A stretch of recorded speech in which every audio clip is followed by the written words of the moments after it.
live streaming service. No, we are live. All right. I know I'm going about a minute early. That was completely weird. I don't know what happened. I went live and it shut the whole thing down. That was weird. Chat. Got the chat. Got that. Sorry, guys. Everybody's coming back on. I don't know what happened. One minute. I like that one impersonation Eddie Murphy did back in the day when I think it was Raw. He says, "You ever notice that brother gets stone cold caught with the woman? Caught, like flat out. She sees you, baby. Wasn't me." That's so funny. Oh God, we need comedy in our lives, man. Somebody take a chill pill, relax, have some fun. Anyway, this is way too serious of we're leading right now. You don't know what's going on in the world. Now we're on our next group of pro-Palestinian, pro-Israeli this, and it's all smoke and mirrors. I don't even know what to say. Anyway, we had a dialogue yesterday in helping people um, understand at the town hall meeting for the VIP members, helping people understand the differences of really the game that's being played. And I wanted to express kind of that sentiment here for people so that they understood truly what is being created and the smoke and mirrors um, with the U.S. citizen and the citizen of the United States of America. So, in the Constitution, and everybody goes to that for whatever reason. Article 6, Section 2, it says the Constitution is the highest form of law in the land, except for the treaties and the different elements like that. But man's right to contract is the highest law. And so when you're going into a court of law today, the contract is going to be the law between the parties. The interpretations of the contract are the debatable circumstances the judge has to make a ruling on. So your right to contract is unequivocal. And I really am going to try to put to rest this whole ideology that you can go and file an affidavit into the public and put it into the county recorder and poof, I'm free. What's up, Liz? And the reason why I say that is you have to realize that who's looking there? Who did you serve notice with? And you still have a right to contract. So what you've done all these adhesion contracts, these adhesion trusts. Your drivers are social, these are all jobs you decided to do as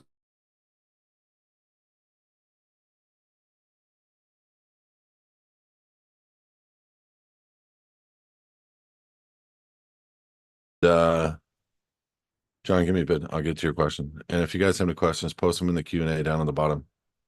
And or if you're on the YouTube land, post them in your little chat area there, and I'll get to you guys.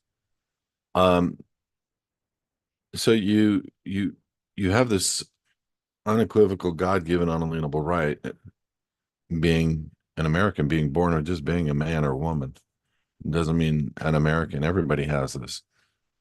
And so your rights come from God, they don't come from man. But you also have a right to give it up. You have this inherent right to go to heaven just by believing on a certain thing, or you have a right to give it up. And so when you have these adhesion trusts, which are more solid than a contract, just so we understand what an adhesion trust is. I coined this, and I know a lot of people don't get it. Contracts: offer, acceptance, consideration, performance, full disclosure. Offer, acceptance, consideration, performance, full disclosure. You're not doing that on a DMV agreement. You're not doing that on an SSA agreement. You're not doing that with the IRS. Nobody is countersigning any of your stuff. You understand? There's not full disclosure happening on most of this stuff. And so what are they? Look at the document itself. How's it presenting itself? You're the lone signer. They're the grantor, state of California, IRS, SSA, United States of America. That's a single-sided contract? No, it's a single-sided trust. Yes. They create an opportunity for you. It's called a job. It's called voter or driver or taxpayer or U.S. citizen. So you're a citizen of the United States of America, but then you go and this is the only way that a contract can happen with a corporation between a man and a corporation is that you cannot have a contract. You have to have contracts between like entities. So they started creating all these artificial terms like individual, meaning man or woman. Individual is a corporation or a natural person, which is different than a man or a woman. You will not find defined in law in the United States Code man or woman. They created all these artificial terms to make you think you're thinking of a man or woman, but you're looking at a person.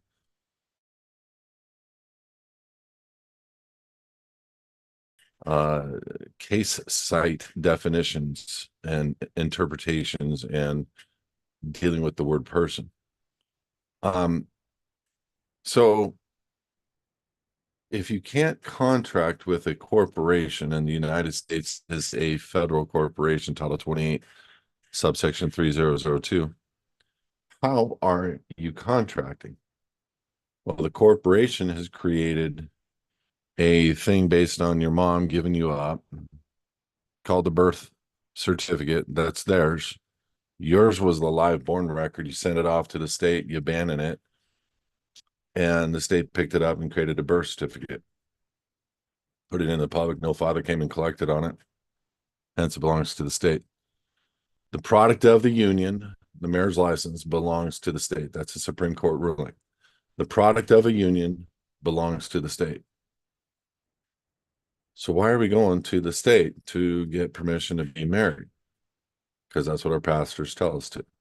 Why are we going to the state to register our children? Because that's what the hospitals do automatically.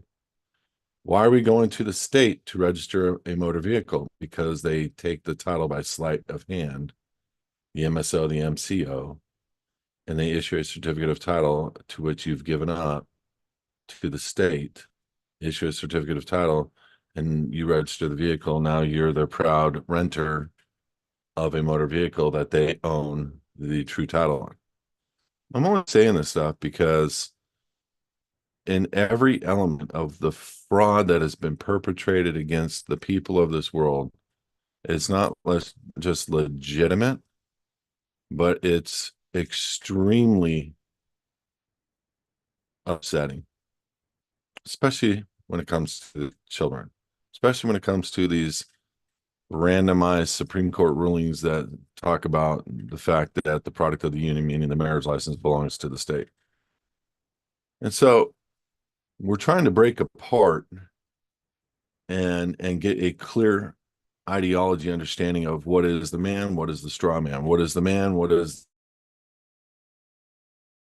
the thing. But continue and a professional and a black your ability to stand on your own, in your own, and by yourself as a man, and they're going to traverse you into their jurisdiction as a United States citizen. Even though you published your documents as an American national in the public and gave them notice, yeah, of course, because an American national is synonymous with a U.S. citizen, and you didn't do it right. So it's a couple things to consider, and it's not to shame people. It's just, man, I made mistakes too. I went down that whole road of UCCs way back in 2008, and I took care of it in 2012. yeah, you got to make up for the things you make mistakes on. And the reality is there's many things that we didn't have to do to become free. And I'm one of those guys. I went through a long process of learning and understanding to try to get to this point of understanding what it means to be free. And so you this element of jobs that we're taking as a free man starts with the BC product of the human product of the union belongs to the state. So the BC belongs to the state. But then I go take that BC and I hobble along. And right now it's at 0 years old. And I went and applied for a social security number with the SSA. Well, before my age, at 13, I hobbled along and filled out a contract with the federal government at 13 saying I want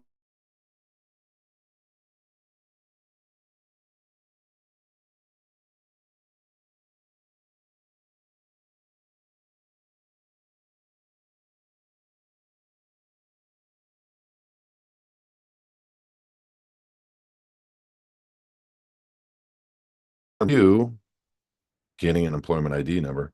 Now go and apply for a job called driver. On that application, you say, yeah, I am a U.S. citizen, taking on a job function of holding that office.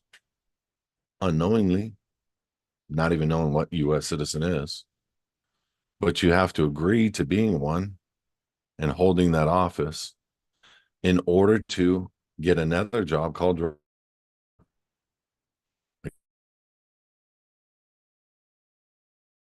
they're the grantor, they're the beneficiary. All you got to do is read the back, and you're the trustee on the trust. And they hand you a card called driver's license, and nobody signs anything. And you've self-executed your own freedoms for a subclass citizen, jurisdiction, position, employmentship, and so that you can drive when it was your God-given unalienable right to do so anyways. As a matter of fact, not to piss people off, but you don't need a driver's license to legally drive in this nation. I'll tell most law enforcement that they're going to be absolutely perturbed, but it's a fact. It's just a fact in law. And I don't mean to upset law enforcement. It's just a fact. Do I hold a driver's license in my wallet? Yes, a recontracted one. Absolutely. Because I don't want to deal with getting pulled out by my dreadlocks, and my skin color. And I don't want to deal with all that stuff. Because, there's a lot of hate on us. Being very careful with what I say. But you know what I mean? I mean, it's like they pick on some races and they do pick on some people. And I don't want to be like that. I don't want to be in a position where because I'm not holding a license in my wallet. Now, don't get me wrong. It's coming a time, I believe, where you're going to have something performed upon your body to drive a motor vehicle. And at that time, I'll deal with it then. So we're not there yet. But for now, freedom is freedom. And so instead of just making that mere suggestion that you can just put something in the public, making a statement of who you are, and then because it's in the public, you're just randomly free. No, you still have the God-given unalienable right to go in contract with anybody. And every time you renew one of your licenses, one of your adhesion contracts, one of your whatever, going out and applying for a gun, those are the elements and the things to which they will use to prove subject matter jurisdiction on a warrant or indictment. Period.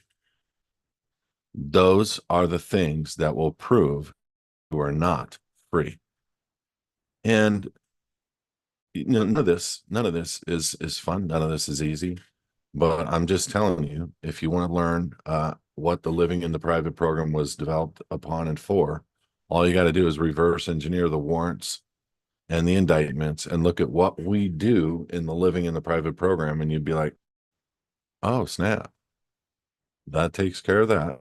Takes care of that. That takes care of that. That takes care of that. And the reality is if we have a fighting chance to stand up and say, I'm not a party to this, how do you do that unless you've created a new agreement? And so the element of what we do to create the new agreements is to create a a properly effective administrative record, other than getting your passport flat out done as a state citizen, where they rebut the presumption, we answer and respond, and we get a passport. It takes sometimes 3, 4, 5 months, sometimes 2 or 3 rebuttals. But we are not U.S. citizens. And we define it on the application. We define it to the responses, and we still get passports. It tells you something. It tells you that the Department of State is knowingly hiding and deceiving the element of state citizenship, because they do not put it on a DS-11 app. There is no notice. The trickery of the federal government pisses me off, and it's unfortunate that Homeland Security and the FBI, they talk about these sovereign citizens, and the guys are evil and outlandish, and you're nowhere near a bully like us, but you kind of are scary, and because you think that there's no federal authority over you. But you know what? They don't mention in those terms anything other than American national. They don't mention state citizenship, which is what your founders were. See, I'm holding on to 72 Supreme Court rulings, shepherdized and the like, both state and federal, which means they're active law today. If you want to get a copy of them, become a free member, click support topic. We'll give you a copy of those Supreme Court rulings. Listen to me. We have the Supreme Court behind us. Okay. The law is behind what we do. This isn't, I'm going to take a guess. This isn't a conspiracy theory. It's not just real, and it's not just for our founders, it's for us. And so as you sit here and you're trying to figure out and debate the best way to get this done, realize there's nowhere you're going to find the word national in a Supreme Court ruling defining them as free or defining them as the same freedom as state citizenship. The word national or national of the United States are synonymous with U.S. citizens, and they're really led, don't know what they're doing, or an agent for the federal government. Remember, the federal government purposely created public law post 1860 in 1101, 821, and 822 to trick people into believing the word national and national of the United States were synonymous with state citizenship, and it's not. Go to Cornell Law and click on that word state. Once you go to 8 U.S.C. 1101, 821, click on, look at the one where it says national is a person that owes allegiance to a state. Click on the word state. And what's missing is the 50 several states of the union. What you are doing by creating those passport applications and single line affidavits, or 3 or 4 page affidavits, or 20-page affidavits, and putting them in the public, I'm an American national, I'm this and that. You're saying I'm a U.S. citizen. You're saying my allegiance is to the District of Columbia. 100% correct. High five, pat on the back, saving your butt, being a smart aleck. I get it, but I'm telling you, man, that's a fact. That's a fact. And it's okay to have made those mistakes. I literally owned up to and made an admission to making that same mistake in 2015. I did yesterday on a town hall meeting. And we all get tricked. It's okay. You can correct the record. Why? Because they're doing everything they can to keep you from knowing the truth. They don't want you to think old Supreme Court ruling exists today, but it is the fabric of our nation and the law to which everything is ran from. Without a state citizen, there could not be a United States citizen. You can't have just debtors. You have to have creditors.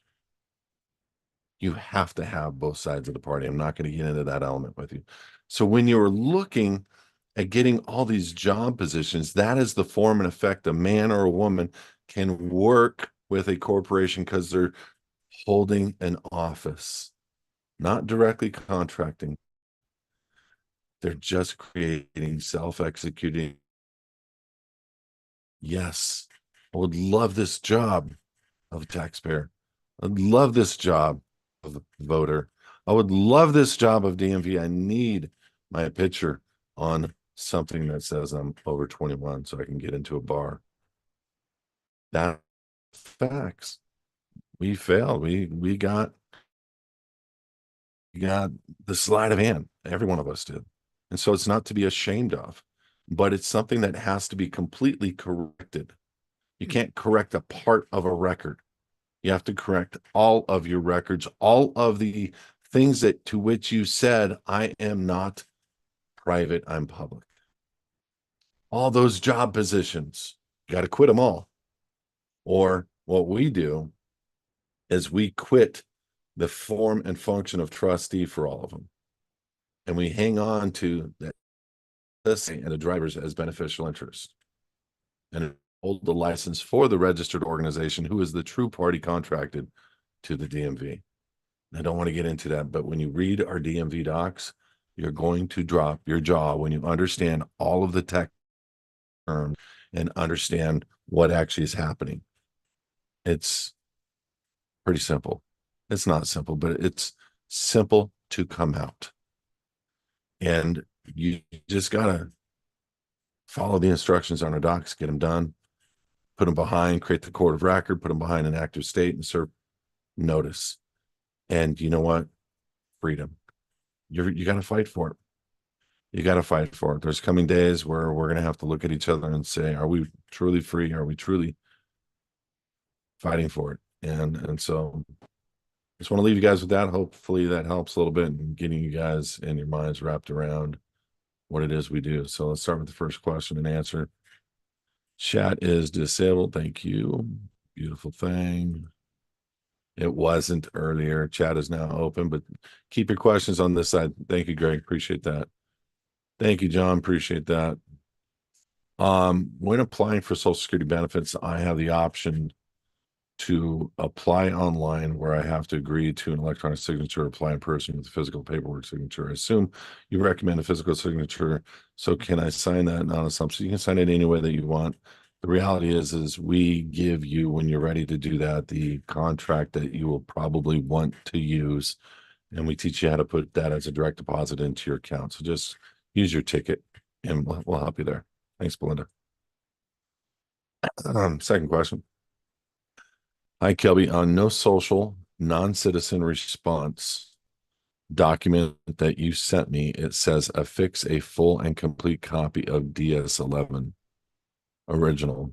The postal worker signed it. I signed it. He made some changes and sent the docs off to the DOS. Therefore, I don't have a full, just the original copy that you went to the post office with is all you need to send them a copy of.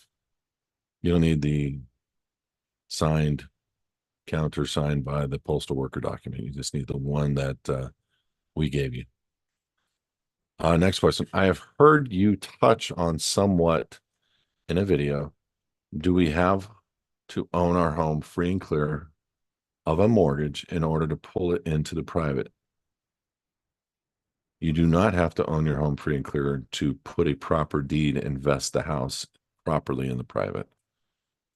And if you're living in the private member, we give you the deed template that you should utilize to properly make your house private, but it requires a foundation that we do for you as well when you're living in the private. Do our automobiles need to be paid off in order to pull it into the private? Yes, because you don't own the automobile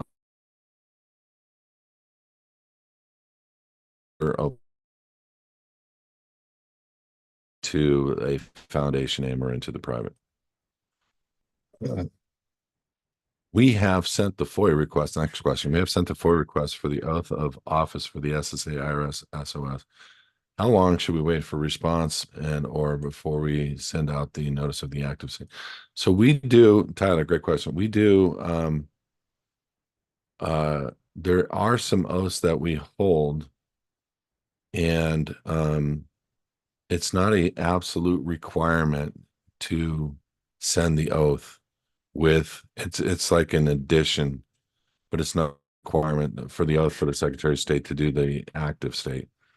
So that's one of the things that, when you're trying to bind somebody to their oath, a good solid copy of a original certified copy would be what you'd want to put in there. But it's not an absolute necessary thing to get your active state filed.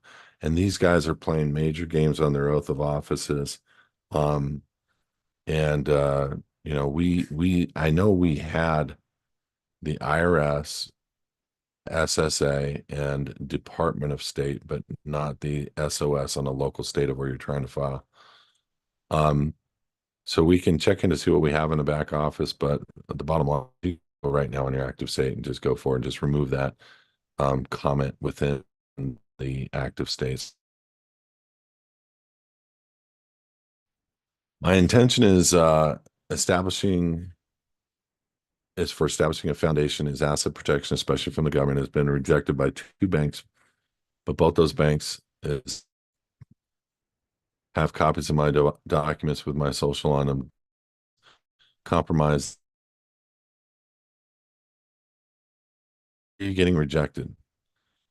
So people that have gotten received a foundation from us, generally are going in and doing it wrong. They're walking in and saying things they shouldn't say, or they have some element of something personal they're not telling us, some issue with their social. But there is no issue with walking in and saying, I want a business account for a private membership association. That's it. And if you are living in the private member, you can go straight into certain banks, give them our account numbers and just say, style the account like this one. And they say, no problem. And if that still is a problem, you have some young, aggressive attitude, whatever bank, we will be your attorney in fact. That's a legal term, attorney in fact, when you call us up that day. And I will advise the guy what to look for, what to fill out, how to get it done. And there's people on this call right now I've done it for, and they end up with an account right afterwards, and they're very happy. So you shouldn't be getting denied. I understand it's a little weird, but you shouldn't be getting denied. Is there an overview or summary video or written list of the specific sequential steps to completely be free? Yes, it's a diagram that we created. We're upgrading it right now. Ask your ticket for a copy of the diagram. You should have seen it by now, Terry. Lisa, I called the passport 877 number today after receiving a voicemail from the Atlanta passport office 3 weeks ago saying that passport application was not accepted and that they had mailed back my application and documents, but I never received them. The customer service representative and a supervisor I spoke to said they don't have a record of my application in their system. So what I have to report my current passport that was included with my application lost. And so those types of things, unfortunately, Lisa, it's rare. The passport offices play games.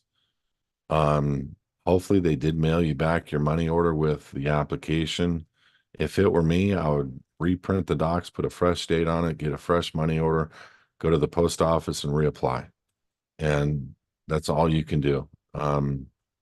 Truly sorry.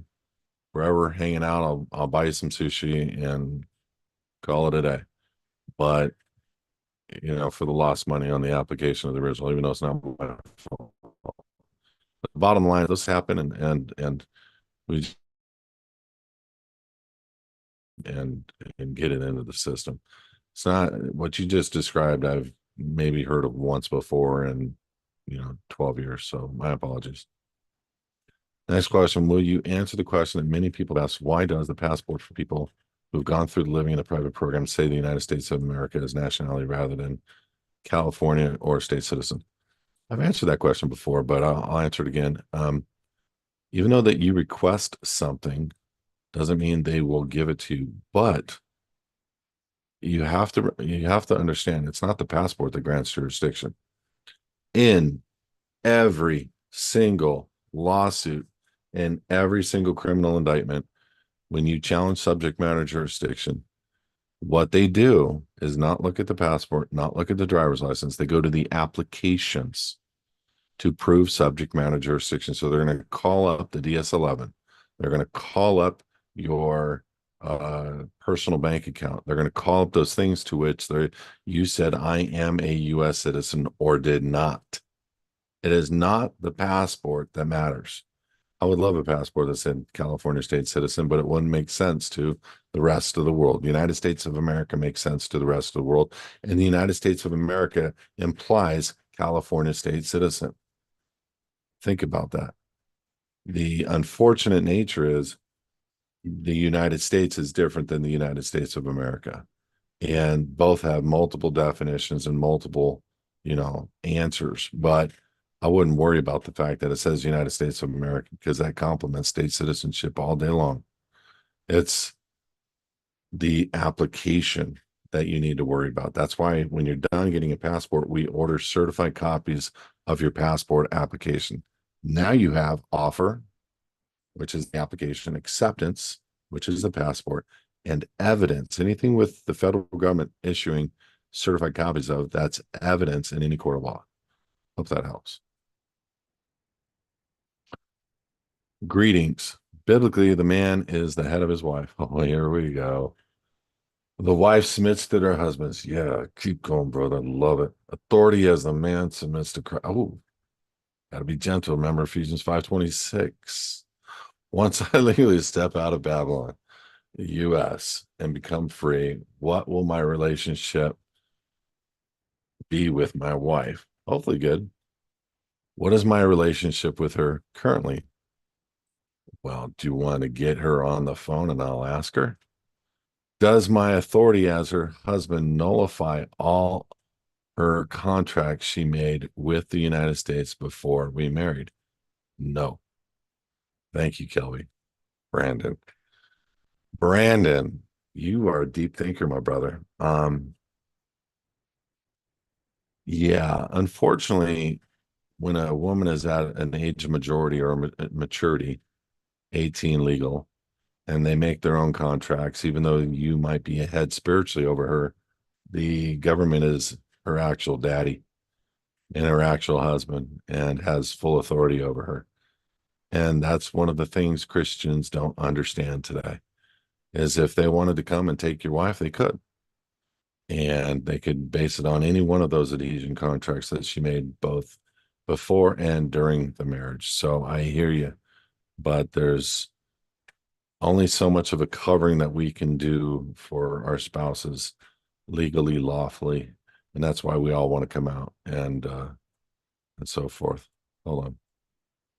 Hope that answers your question. I got a cat at my door meowing. Can you guys hear it? Poor kitty. All right, next question.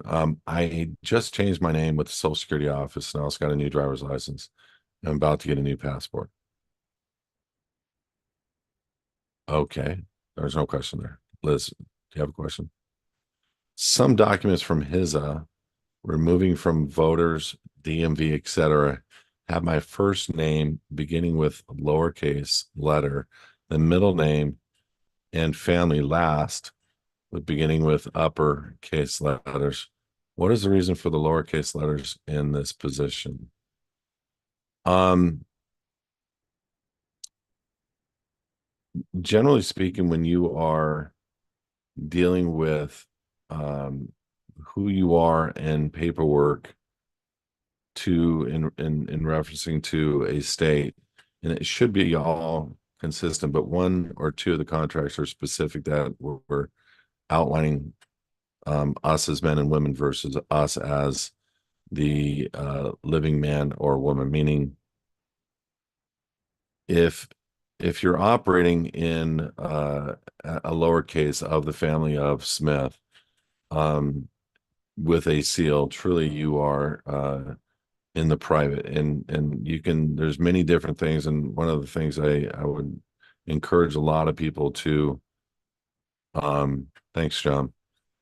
One of the things I would encourage a lot of people to start looking is the elements of what an actual name is involved and what is a legal name and why they use caps versus upper and lowercase or all lowercase. Back in the biblical days, you had a single name, period. There was no last names. You were of a clan or a tribe and known as Judah. known as one of the 12 tribes of Israel or what have you, and you were known as just a first name, and your father, daughter of, and you were a daughter of this man and this woman, and that's why they do what they do in the biblical text, where they can show the family lines coming from one to another, and there's no last names. Um, so there's somewhat of a legal standard, and it's been brought forward to today. Like you look at the richest men in the world today and how they describe themselves and what their names are on their own websites. Baron of the Rothschilds, Laser of the Warburgs. They are properly defining themselves as a man versus as the agent or whatever of the Insleege's Trust. And so it depends on what doc you're talking about, but just basically describing a man or a woman versus the actual um, all capital letter name. It's to take a look at what specifically you're talking about. There could be a mistake in there. I doubt it, but there could be a mistake in there. But generally speaking, when you're looking at a lowercase name, you're talking about the original man or woman. So tell me what, go on to your ticket and show me, like, highlight it, scan it, upload it so we can see it, and I'll tell you why. What's involved when paying for your help with HISA's private deed? If you're a living in a private member, we'll give you a copy of it for free. If you want us to do it, we charge $4.95, and we need to get you to give us a copy of the meets and bounds. That wasn't the question, Elizabeth says. The question is asset protection of the foundation now compromised because two banks? No, not at all. Should I get a new AN or put another person as the main director to protect my assets once I get a bank account? No. The element of the foundation being private in of itself is impenetrable. Okay. Tax ID number has no bearing on it. Who is holding a copy of your docs with associated tax ID numbers? No bearing on it. Don't sweat it. You have no idea the power of that document you hold. Just get your accounts, get yourself moved into that foundation, the assets, and you're fine. Next question. What do I do if I never receive my FOIA request for my certified copies of my passport application? I sent the $50 money order, but never got an answer. It's been 3 months. Well, Renee, the average person is about 8 months. So hang tight. I know. Pretty ridiculous. Working in a public education for more than 1 year, should I wait to remove from the IRS asset? I don't want to jeopardize pay or pension. Thank you for your insights, education. You can't be fired for becoming a state citizen. You can't be fired for removing yourself from the element of the IRS. There isn't going to be much that would change with your employment unless you wanted to do a W-8-BEN after the fact.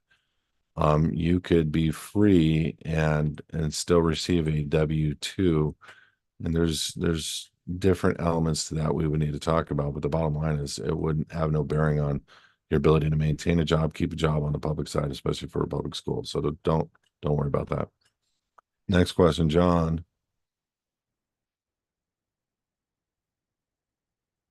Um, well, hold on. Encounter Ministries, bank approved.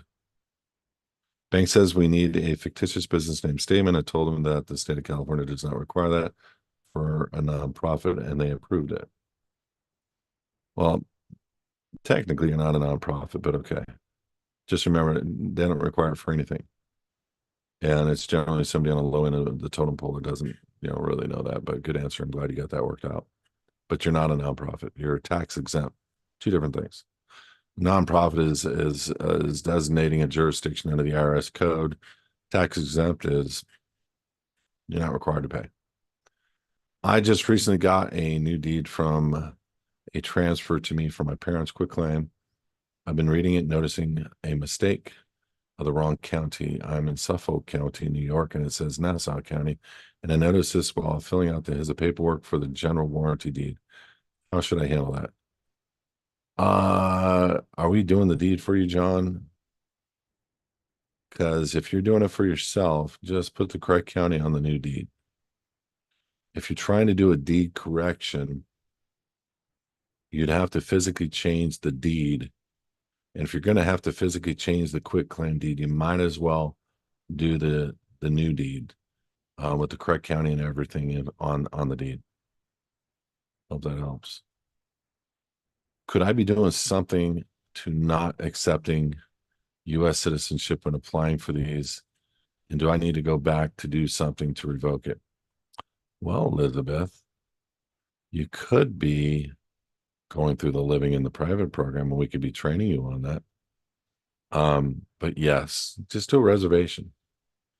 And that's super important. And we teach people everywhere to do a reservation on anything in a public franchise, meaning a governmental agency.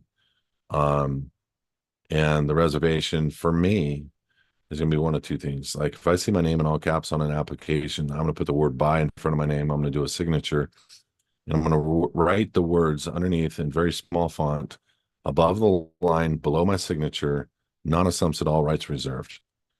And I'm hope they don't catch it. Or I'm going to sign it and I'm going to put my stamp. I got a little stamp with 6 font and they always miss it. Or I'm going to sign it non-assumpsit in cursive and I'm going to get the contract and nothing's going to happen. So hope that helps. It's okay, Kitty. I'm almost done. The door's open. Push. Use your paws.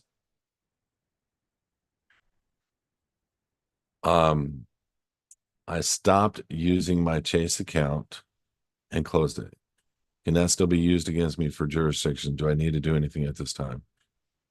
There's people that worry about past transactions, and I get it. And if that's the case with you and you're going through the living in the private, Eddie, which you are, just ask at the very end. We give you a generic document that you can mail to them and you're golden. Okay. So don't sweat it. There's a very generic document, very simplistic. Hey, bank, I had this account number, da da da da.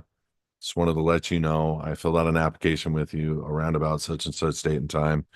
And on the application, it said, are you a U.S. citizen? I just really wanted you to know I'm a proud American, citizen of the United States of America, and citizen of the state of California.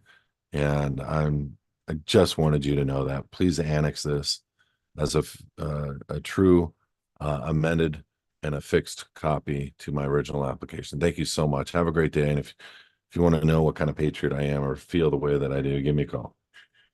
We don't say that, but you know what I mean. It's they don't get it why you're doing it, but they, because of the request, have to annex that piece of paper to your original application. What did you do? You changed jurisdictions of the application. You corrected the record. Okay, next question. At which point in living the private program should someone unwind themselves from their state concealed carry license? Okay, so why? I get it. You want to, but I hold a broker's license and in the state of California, real estate broker's license. And so why do I want to unwind that necessarily? You know, I get it.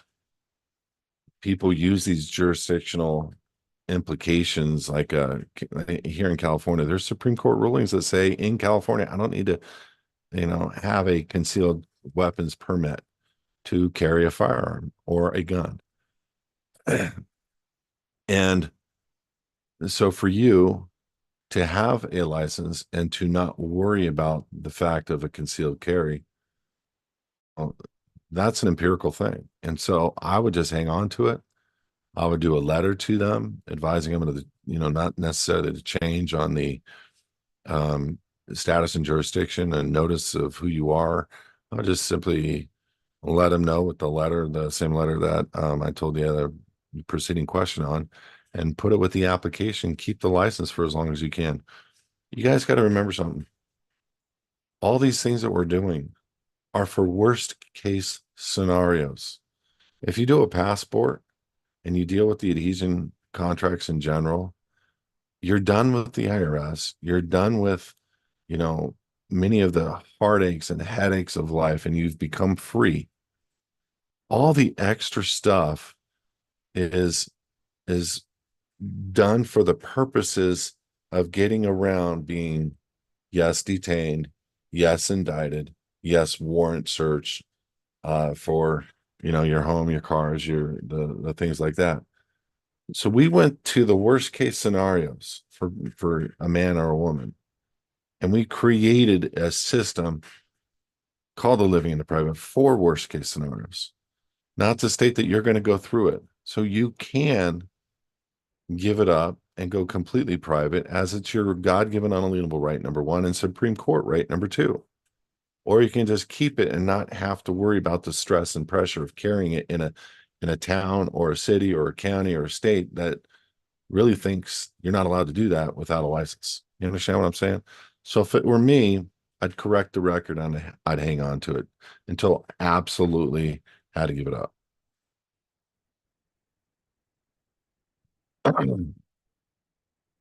Question: the FCC has no jurisdiction over a private man or woman. Correct. That is correct. Is one able to obtain a ham operator's call sign identifier while living in the private? We actually have people that have a ham radio license on this right now. No, they're not. And no, they asked the same questions yesterday. Brandon, listen to the town hall meeting from yesterday, how I addressed that question. It's the same thing. It's a license with an application that you need to correct the record on. Everybody has to remember you're not contracting with the federal government. When you fill out a document, you are actually holding an office contracting on behalf of the BC. That who's got a contract with the federal government. It's actually the BC. That's not a fiction. However, and there is an agreement in place that it's called a job driver, to which you're holding that driver's license in your wallet, to which you are holding an office. That's the element that you need to correct, is the application on all these things. So the reality is you're not being to any one of these public, other than holding a job function or a position that's been made available, and you've elected to use a trust to make that agreement because you can't contract. So what self-executing trust where they don't countersign. There's no dual liability. It's singular. It's a trust. And so when you take a look at that, where have they signed? They don't sign on mortgages. They don't sign on anything because it completely out them and bring them forward into an agreement to which they can't do with a human being.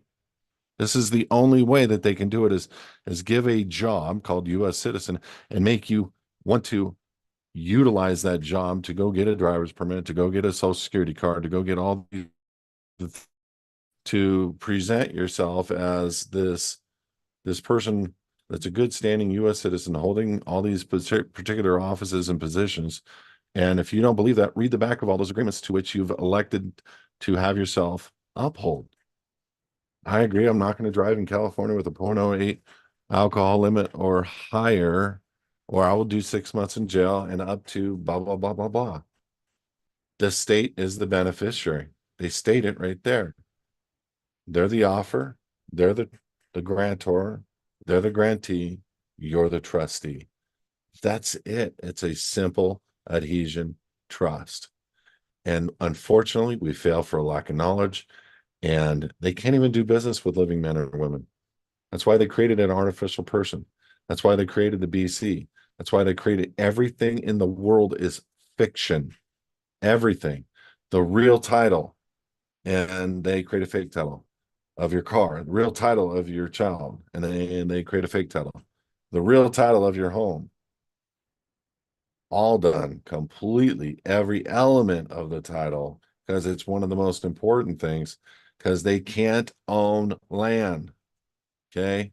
They can't own land, but they can own and or have the perception of owning land by holding a legal description and making sure that you pay taxes on it. It's a sad thing, but don't worry about it. Just learn how to contract with the county, learn how to contract with the FCC. Once private, how do I unregister guns?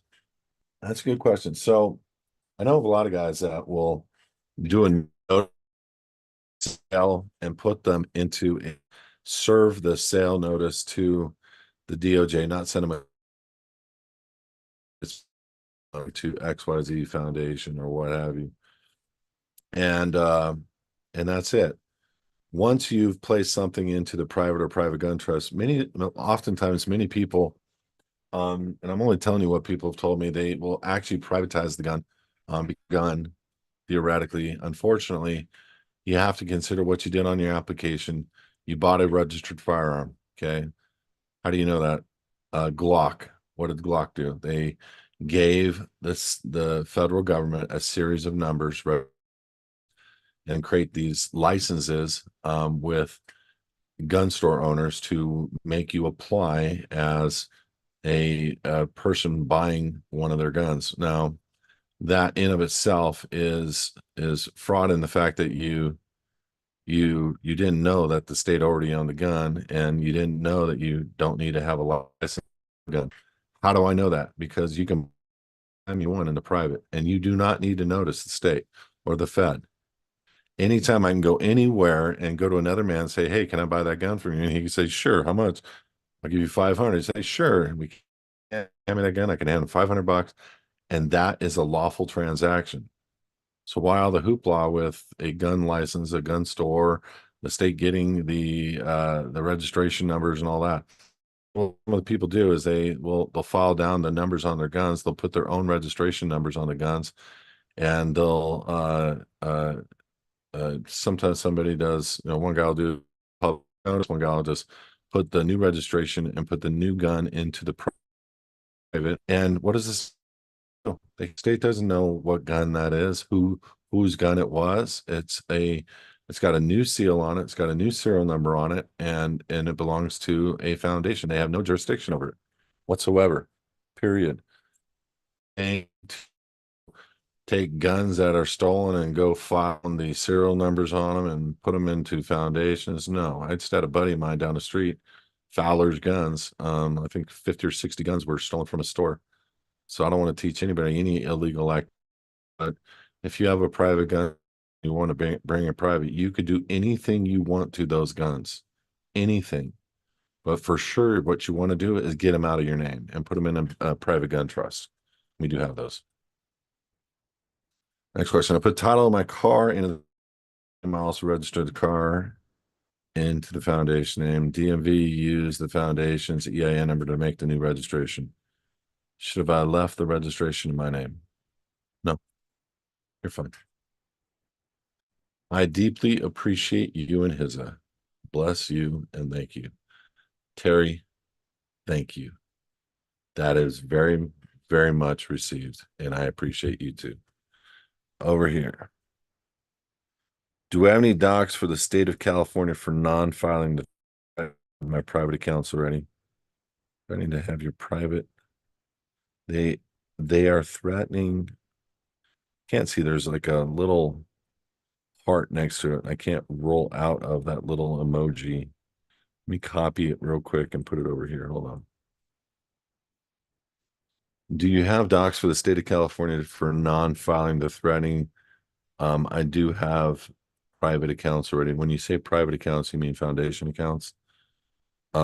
Secondly, you can always, the only we don't do all the states, the state equivalent to the IRS agencies is there's too many. Just you can take the IRS docs and take a notice of no jurisdiction and do a notice to them that there will be no more filing on behalf of registered organization with social security number, as you've been removed from the federal level, which falls down to the state level. You are a state citizen. You are no longer a taxpayer, U.S. citizen. You can do whatever you want. We haven't done that, Doc. We've had a few people create some stuff. It wouldn't take much to create that. So if you really want to get it done, we can consider doing something like that for you. Just FYI. My driver's license has expired and I'm in North Carolina. What do I say if I'm ever pulled over? Do I need to get a new license again? Heck no and yes at the same time. Tony, you can't play games. You got an expired license and you didn't deal with the old license or the old agreement. It's nothing to get a new license and sign non-assumptive and cursive. It's nothing to completely remove your name off the old license. So you can't stand in the middle driving around without a license. And um, there's people out there with packages. Once you put your car into a foundation, it's a foreign trust. There's they can't pull, like a state can't pull over an unregistered vehicle that's registered in a foreign trust and have jurisdiction over it. There's documents out there that explain that to law enforcement. Secondly, um, you would be dealing with the element of driving without a license at that moment. So you'd have to confront that element with law enforcement. Do you, as a woman, want to confront that element with law enforcement, or just go down and get a license, sign it non-assumption, and then not have that over your head for the next couple of years? I would suggest just treat yourself to a vacation from law enforcement for a couple of years until they radicalize and maybe try to make this more difficult for us. So I hope you understand. I don't teach people to drive without a license in general. I teach people how to recontract so that they don't fall under the jurisdiction of the court. But there is coming a time where we're all going to have to deal with it. And by that time, we will have docs for everybody to notice their local law enforcement to get them off their backs up front in advance, filed and served to the local PD, local sheriff, local highway patrol, whatever. Just let them know there's no requirement to drive, and this car is registered and it's a foreign private trust, and I am a state citizen. Here's a copy of this. Da, da, da, da. But it's going to be an advance attack against these public franchises to let them know. In the event that somebody were to pull you over, you would hand them a package, and when it was filed, then they're on notice immediately. And that's it. This is not going to be easy down that road. We're going to have to figure out from a republic body of people standpoint of how to get around that without being completely harassed. And I don't know when that's coming, but it's going to be, I think it's going to have something to do with the forced whatever coming soon. Look, man, been on the phones all day long. Any other questions? Kevin, I'm allowing you to talk. You have the floor.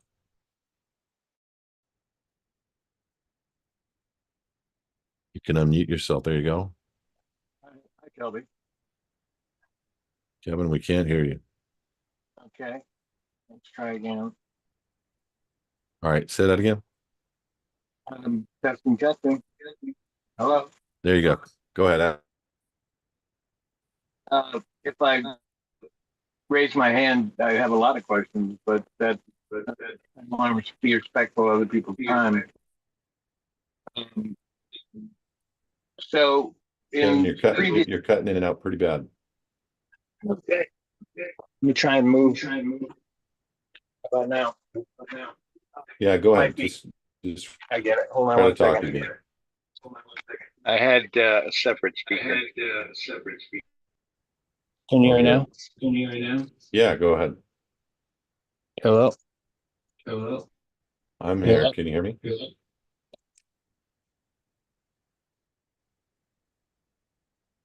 Hello.